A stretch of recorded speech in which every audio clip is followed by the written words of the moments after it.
through 10 countries and in the process raise awareness about 10 of the most important charities across the region. It's an adventure that'll test his limits during a trip that'll be exciting, dangerous, eye-opening and always breathtaking. Join him each week as he travels wheel to wheel.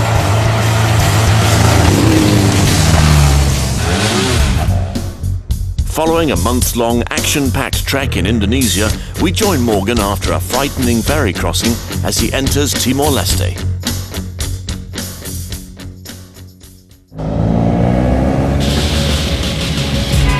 After weeks battling congestion in Sumatra and West Java, I was finally free to begin exploring Indonesia's wilderness. I just made it to the top of Mount Bromo here in East Java. Had one of the best rides of my life getting up here. Surrounded by mist and by nature, absolutely awesome. This is what it's all about. Heading east, I hopped from Java to Bali, to Lombok, to Sumbawa, and finally Flores, with each ferry crossing seemingly taking me back in time as the sense of remoteness became a confronting reality. I made it to Rinca Island, the home of the mysterious Komodo dragon. I'd been excited to see them since I was a kid. I got lucky and managed to see dozens of them during the visit. I'm here on Rinca Island off the coast of Flores, home to the greatest number of Komodo dragons that exist anywhere in the planet. After that, I was back in the saddle and further east I went. Things were getting tough, especially when I discovered ferries to Timor only leave once every 2 weeks. I rode for days across Flores searching for a port and a ferry. It turns out I had to ride all the way to Larantuka to find one. And then I really discovered what adventuring is all about. 15 hours of terrifying hell. I've decided to make this space between these two trucks my home for the next 13 hours as I ride from Larantuka to Kupang. The good news is I'm right beside my bike, and I've got a space here that nobody walks through. So it should, at least I can stretch out here. The seas were pretty choppy that night. It was pitch dark. I'm down at the front. The ramp that goes down at the front of the barge was up, but the water was still coming over it. And I was scared. I was on an Indonesian ferry with about 250 other people. I was the only foreigner on that ferry. There didn't seem to be any lifeboats, no life jackets that were conspicuous. And I thought, if this thing goes down, we're finished. I was terrified. And when we finally saw the lights of Kupang in the early hour of the morning, like 4 o'clock in the morning, I just thought, so relieved that I'd made it.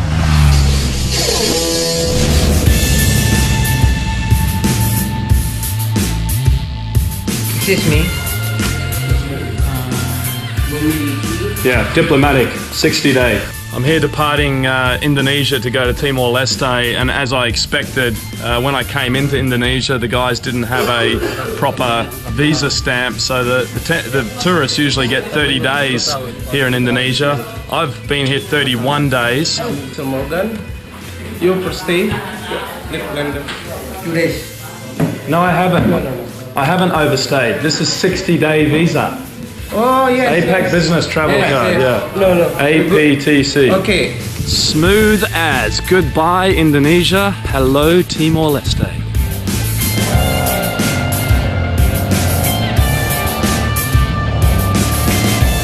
Immigration in Timor Leste is literally in a tin shed.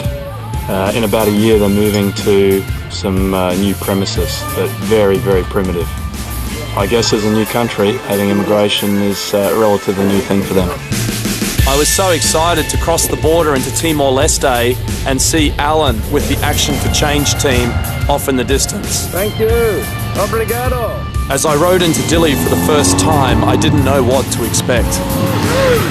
The country's history is well reported, but I still struggled to appreciate what actually happened here. After hundreds of years' occupation, firstly by the Portuguese, then Indonesia, Timor Leste finally achieved its independence only 10 years ago.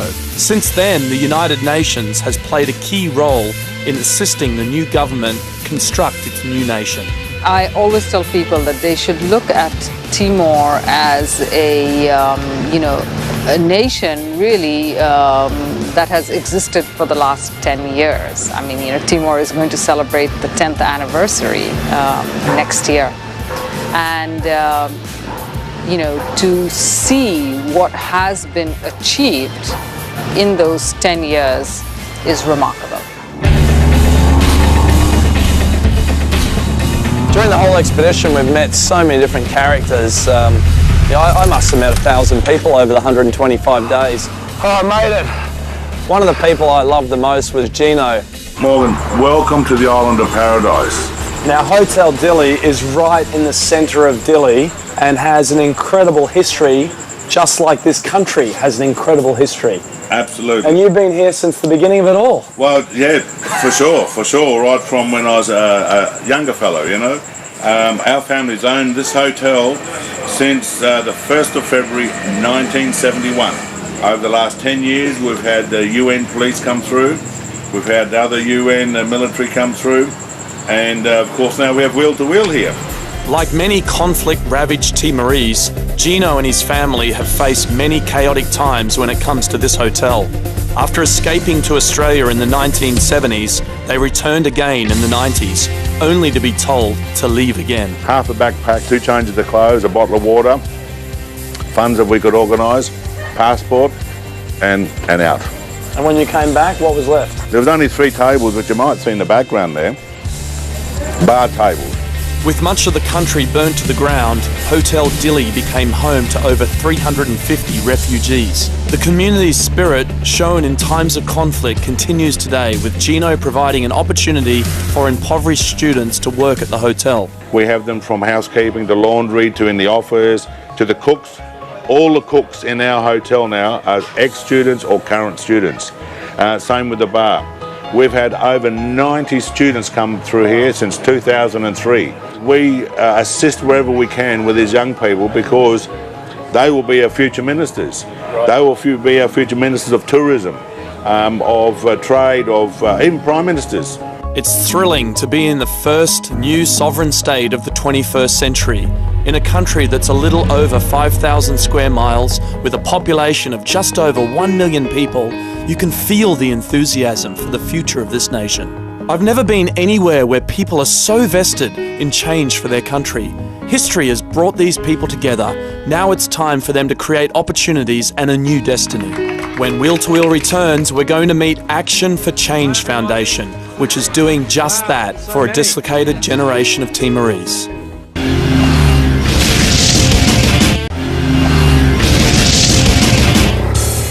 A new day in Dili, and I'm off to meet Action for Change Foundation, our selected grassroots charitable organisation for Timor Leste. ACF cleverly uses sport to engage the youth whose education was abandoned due to the military conflict here. They then provide critical vocational skills to improve the employment prospects and lead them to a better life. Great to be here. Awesome ride. Hi everybody. Wow, so many. Oh, thank you.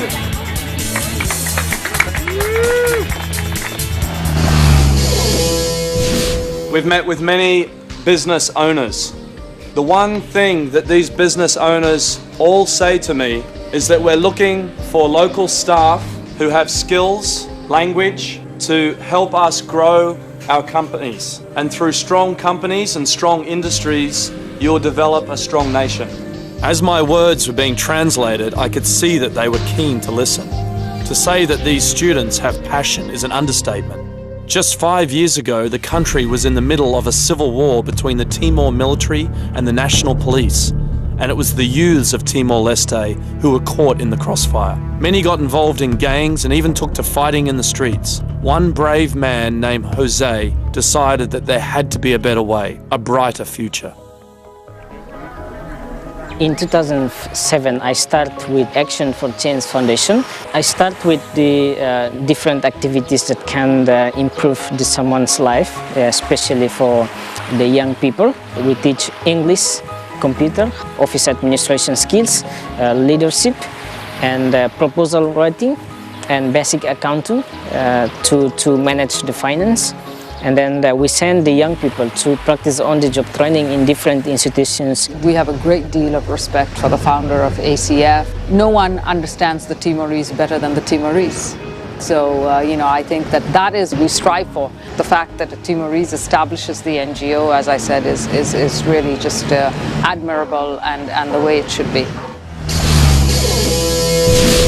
It's forward-thinking, as today's Timorese youths will be the leaders of tomorrow. Provided the donations continue, more and more youths can benefit from ACF's efforts to help them. For me and for all the people in here, that ACF is a good course to attend the young people in East Timor to get real job. Yeah. Right now I'm as a university student for English university students. I think that 5 years coming I will be a teacher. I have changed my life, that I have changed because now I have improved my English, management, finance, and other language and other things. Make us feel very happy because Action for Change is very helpful for our young people in Dili and in East Timor.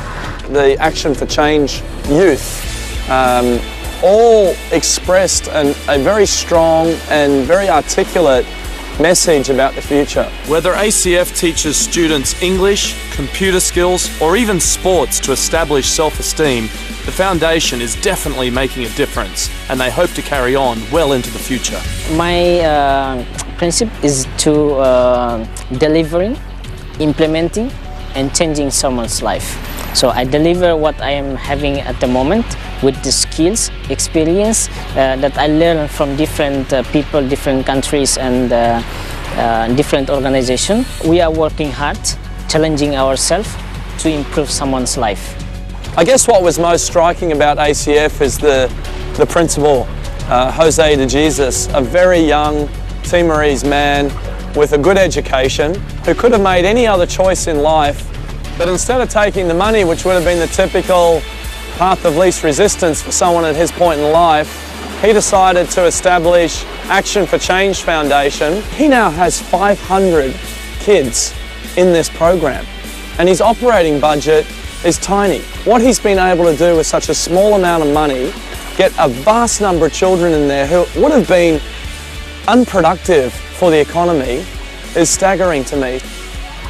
As I reflected on the amazing work of Action for Change, I realised we'd only scratched the surface of this beautiful country.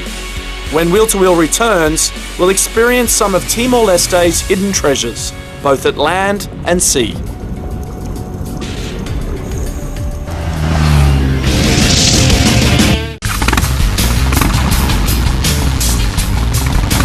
Well, just about there. We're just waiting on Morgan. Where's the man? The question everybody's asking is, where is Morgan?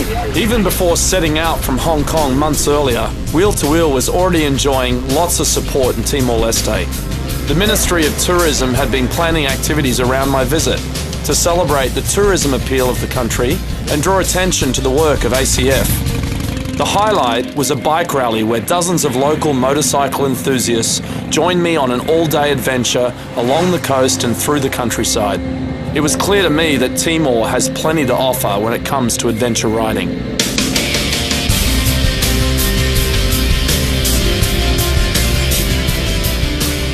I think it's one of the greatest motorcycle destinations in the world, really. It's because it's untouched. You go out in the districts, there's huge mountain ranges, beautiful pieces of coast, a little island off the eastern tip, but you're mostly going through agricultural villages, and people are incredibly friendly. You spend all day waving to people.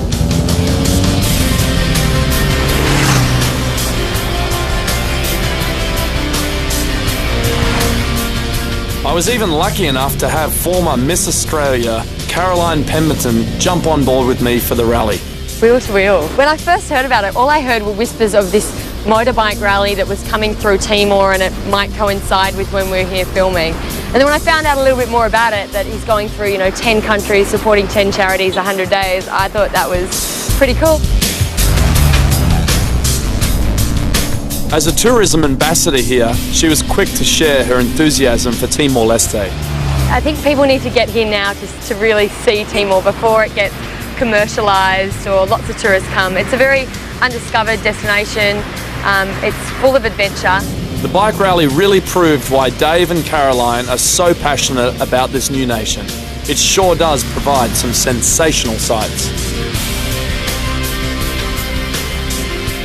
We ended up in the seaside town of Bacau, where students at the Tourism Industry Development College treated us to a memorable cultural experience.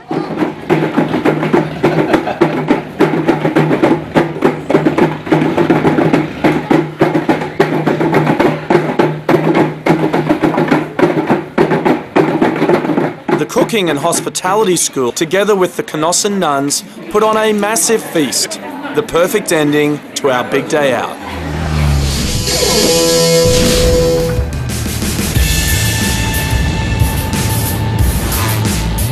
We're heading out to Cave 41 off the north shore of Timor Leste. I've heard so much about the diving here. Supposedly it's one of the best places in the world. Wayne from Free Flow Diving is going to show us what it's all about. Can't wait. Well, when you go out, you're going to feel as though you're in an aquarium. You're going to see hard and soft corals, sponges, crinoids, these very colourful sea stars, angelfish, butterfly fish, sweet lips, emperors. You're going to see everything here. In between here on the north coast and the island over there, the depth of the water gets down to 3 kilometres, believe it or not. There's a huge shelf about 10 metres away, and then it just plummets down into the deep dark ocean. I've just poked my head down. Hundreds of fish. It's unbelievable. It was hard to imagine all this could exist so close to the shore.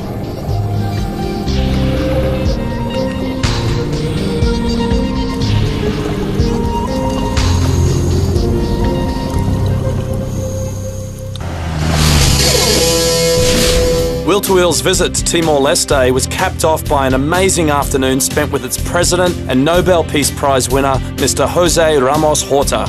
He is a remarkable man and historic leader who was so welcoming and keen to better understand my expedition. So which country have you been to? I started in Hong Kong and then travelled into southern China. But it all seemed very daunting for him. Frankly, I don't think I would do it. My mother said the same thing. Well, if the prospect of my expedition seemed daunting, then obviously pulling a nation out of turmoil, winning the hearts of his people and winning a Nobel Peace Prize seems like all in a day's work for this immensely modest man. The country is very peaceful, relaxed. You can see in the eyes, face of people, the children, the women, in incredible contrast to 4 or 5 years ago. Here in my own house, I had, in 2006, I had hundreds of displaced persons sleeping all over the place. Inside here? Yes, when I saw people start fleeing because of the growing violence, I opened the gates and I said, anyone wishing to come can come.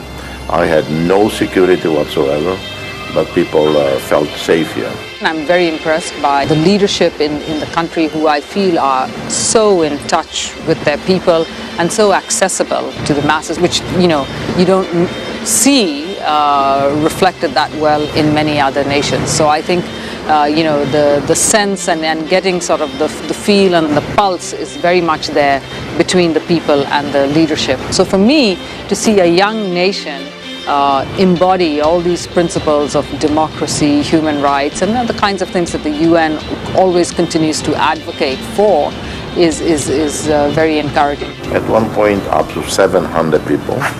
The only place no one was occupying was my bed. President Horta certainly shows a humanitarian character, which in times of crisis is stronger than ever. Can I bring them peace, tranquility, because what's most in the Timorese mind, psyche, is security. It's an honor. It's not every day that I have to be such a prominent person. Oh, come on. It's our honor, believe me. We've had a couple of incredible days here in Timor Leste, and as the sun sets on Will to Will's time here, I can only reflect on the fabulous work that Action for Change Foundation is doing to prepare Timor-Leste's youth to fill all of those jobs that are going to be coming along as economic development takes hold here. We also had the unique honour of meeting Timor-Leste's president, Mr. Ramos Horta. What an incredible honour to meet the Nobel Peace Prize winner and the father of this new nation. With leadership like this, I'm confident this country has a huge future.